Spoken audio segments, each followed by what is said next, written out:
Gracias Claudia, así es, y nos encontramos desde el Instituto Nacional Penitenciario con Digna Aguilar que nos va a informar, porque según este instituto fue una orden de sentencia, orden judicial de Tribunal de Sentencia en Tegucigalpa, quien emitió esta resolución y que sería enviada hasta Ilama, por lo que fue dejado en libertad provisional. Es correcto, justamente en este caso que nos ocupa este día con el señor Jari Joel Bustillo Amador, cabe mencionar que él estuvo privado de libertad en el centro penitenciario de Ilama Santa Bárbara por los delitos de portación ilegal de arma, uso de vehículo robado y el delito de asesinato. Sin embargo, una vez de comparecer en juicio oral y público, a esta persona se le modificó el delito de asesinato por homicidio, quedó absuelto del delito de uso de vehículo robado y se le dictó culpabilidad por el delito de portación ilegal de armas. ¿Qué sucede? Al momento de enviar la constancia de libertad provisional y el oficio de excarcelación, bueno, usted ya miró el documento, sí hace referencia en que esta persona se le hizo esta modificación que del delito de asesinato, homicidio, la absolución por el delito de uso de vehículo robado y se le declara culpable por el delito de portación ilegal de armas. Sin embargo, ¿qué sucede? Que en este oficio se dicta la libertad provisional y se ordena al director del centro penitenciario poner en inmediata libertad. ¿Qué sucede? El Instituto Nacional Penitenciario y los centros penitenciarios a nivel nacional cumplen la orden emanada de un juez. En este caso estamos hablando de 4 jueces que integran el Tribunal de Sentencia. Enviado desde acá. Es correcto, es enviado desde acá. ¿Qué sucede? Cuando en el centro penitenciario se dan cuenta de que hay unas incongruencias en el escrito, envían un oficio al Poder Judicial y el Poder Judicial les indica de que la persona que redactó este oficio es una persona nueva.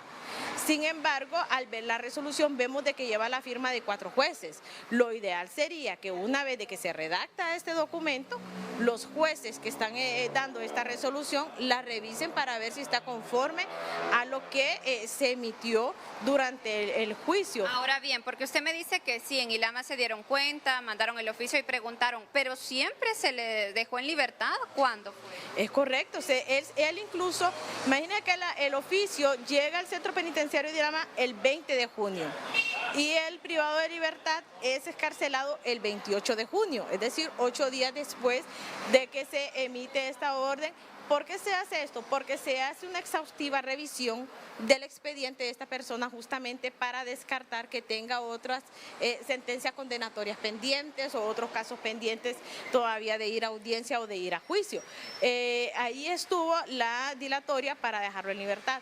De junio, me dice. De junio. Esto fue el 20 de junio, se le da el fallo donde se tiene que dejar en libertad provisional de manera inmediata y el centro penitenciario lo libera el 28 de junio.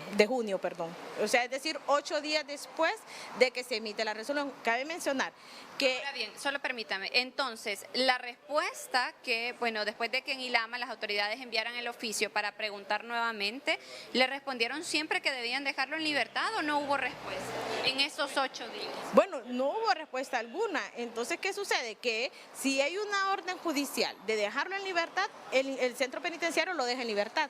¿Por qué? Porque si a esta persona se le hubiese retenido por más tiempo, ya se incurre en delito, como privación injusta de la libertad, un abuso de autoridad y otros delitos que pudiéramos enlistar. Ahora bien, desde junio, estamos hablando junio, julio, agosto, septiembre, 3 meses, ¿hay orden de captura nuevamente por los delitos que faltaba que pagar?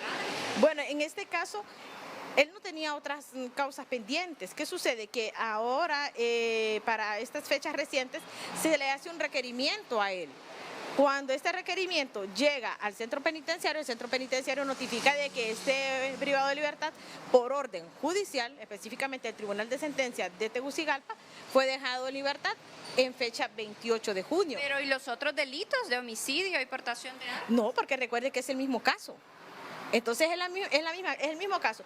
Fue a juicio por el delito de asesinato, portación ilegal de armas y uso de vehículo robado. En el juicio se le modifica el asesinato por homicidio. Queda absuelto del delito de uso de vehículo robado y se le declara culpable por el delito de portación ilegal de armas. En el mismo documento donde se da a conocer el fallo del juicio oral y público, se le declara la libertad provisional.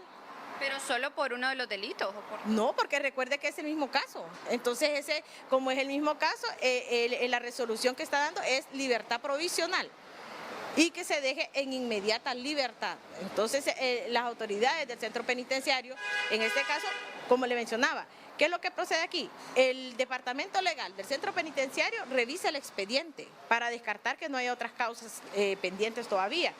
Y ya una vez que el área legal le envía al director del centro penitenciario de que no hay más casos abiertos, entonces el director del centro penitenciario firma la excarcelación, que en este caso el director que estaba en este centro penitenciario era el comisionado de policía Nelson Murillo. Él era el que estaba de director de este establecimiento y por ende él firma la orden de excarcelación, pero siempre en cumplimiento a la orden dada por el Tribunal de Sentencia. ¿Tenemos, Digna, una pregunta en estudio?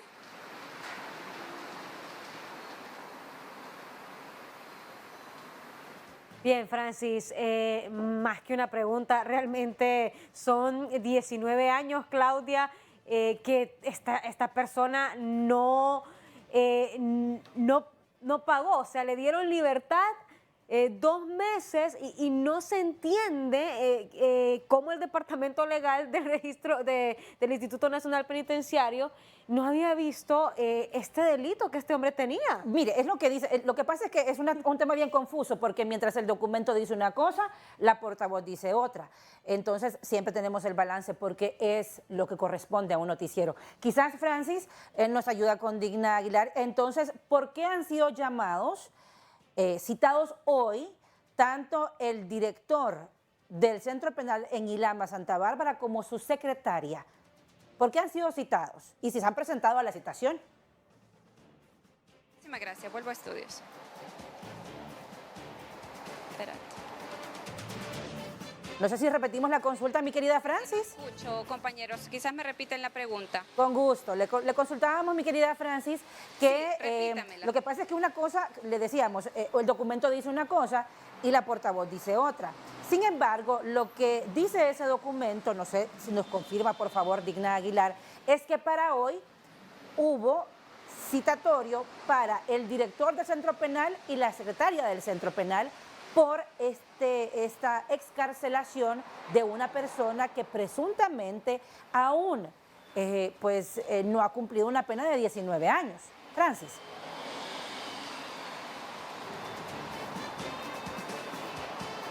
Sí, y eso me conversaba precisamente Digna, que hoy ellos se han trasladado hacia aquí, ¿verdad? La capital, y ellos traen todos los informes y oficios. Es correcto, justamente como le mencionaba, el Instituto Nacional Penitenciario es responsable, es respetuoso de la orden emanada por los entes judiciales y es así que atendiendo a esta cita solicitada por el Poder Judicial, tanto el director del centro penitenciario como la asesora legal del mismo se han trasladado del centro penitenciario de Ilama Santa Bárbara hacia la sede judicial en donde en este momento están participando en esta cita a la que fueron convocadas y ellos traen todo el respaldo documental, así como el documento de la libertad provisional y la orden de excarcelación enviada y por la cual el centro penitenciario envió una solicitud o haciendo una observación de las confusiones que habían en este escrito. Todo eso se trae como parte del respaldo documental físico que traen las autoridades del centro penitenciario. Ahora bien, Digna, y es que usted me comentaba, incluso vimos ahí, no sé si eso se puede compartir en vivo, pero que tienen incluso ustedes precisamente esa nota, ese oficio firmado por los 4 jueces donde se ordena la liberación inmediata.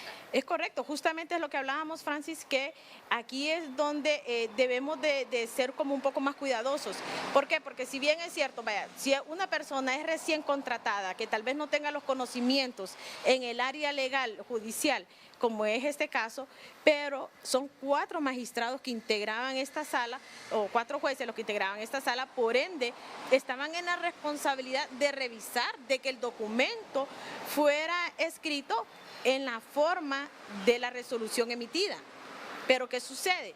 Que ya una vez que el centro penitenciario hace la observación de que esto está redactado de manera confusa, es donde dicen, sí, es que la persona que lo redactó era nueva.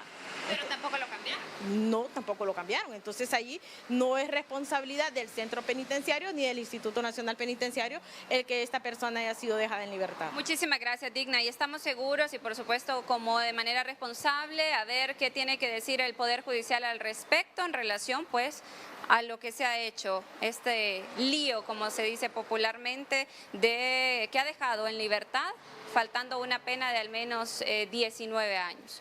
Volvemos a estudios.